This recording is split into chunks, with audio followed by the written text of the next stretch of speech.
I call David Burton-Sampson. Thank you very much, Madam Deputy Speaker. You may or you may not have noticed this unusual growth appearing between my nose and my top lip. Yes, it's Movember, and for the first time ever, I've had the opportunity to prove to everyone I can actually grow facial hair. Well, if that's what you can call it. My Mo is becoming the subject of much contention, with many suggesting that this premiere of what I now affectionately call Bob should remain after the 30th of November. But those who I'm gaining a growing level of respect for, because of their sensible opinion, agree that Bob needs the chop, and that's exactly what's going to be happening.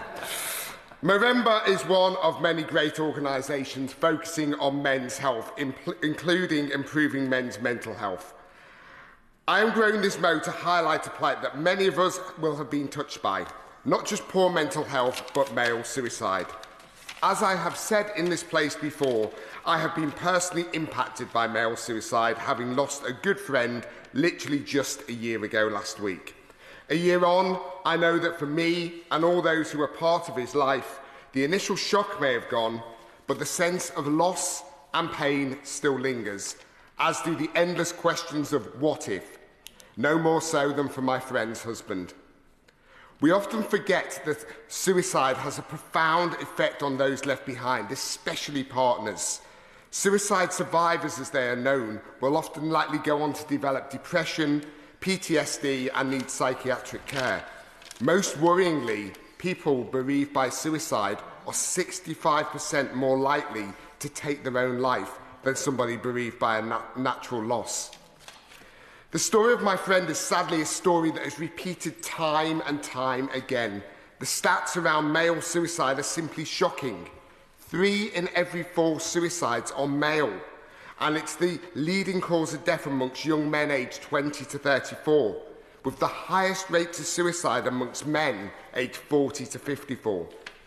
Many of these men have been in contact with either their GP or other primary care services prior to the death, but only 33% of men are referrals to NHS talking therapy, and that doesn't match when you think that 75% of men are victims of suicide death. So what's leading to this?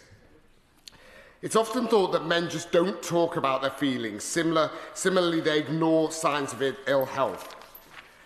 Much of this is because of the cultural norm around masculinity that cannot be broken for fear of appearing weak. But is this really the case? As I've just said, many men will reach out to primary care, estimated to be 43% of men aged 40 to 54 who die by suicide saw their GP in the 3 months before their death. What men often don't do is talk about their feelings in environments where they're likely to get more peer support from their community. Some amazing work's being done in this space by organisations such as Movember, Men's Shed and Andy's Man Club. I'm delighted to see I will give way. He's making a really excellent contribution.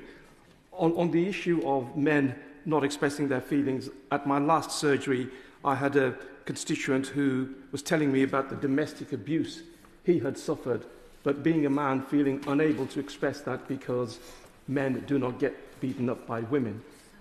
Does my honourable friend agree that domestic abuse is an evil that, although largely affects women who are targeted, men can also be affected by domestic abuse as well?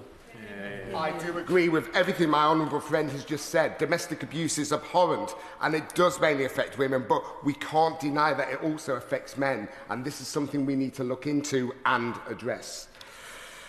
Look, I'm delighted to see the first ever men's health strategy launch yesterday, starting to address head-on the issues I've raised today, with 3.6 million invested in suicide prevention projects for middle-aged men and expanding mental health teams in schools, plus a partnership with the Premier League Together Against Suicide initiative with the brilliant Samaritans. Moving forward, we absolutely need to keep the focus on supporting men's health, especially their mental health. We want to see more men's spaces continue to evolve to be more supportive of men's emotional needs. I'll continue to work hard through the APPG for male suicide and mental health to drive and promote better mental health for men. We must see suicide rates come down before we lose too many more of our sons, brothers, fathers and partners. And to finish, in the spirit of the dad shift request for as many dad jokes as possible, here's mine. Why did the maths book look so sad? Because it had too many problems. And on that note, if you feel you have too many problems, don't hold them in, get talking.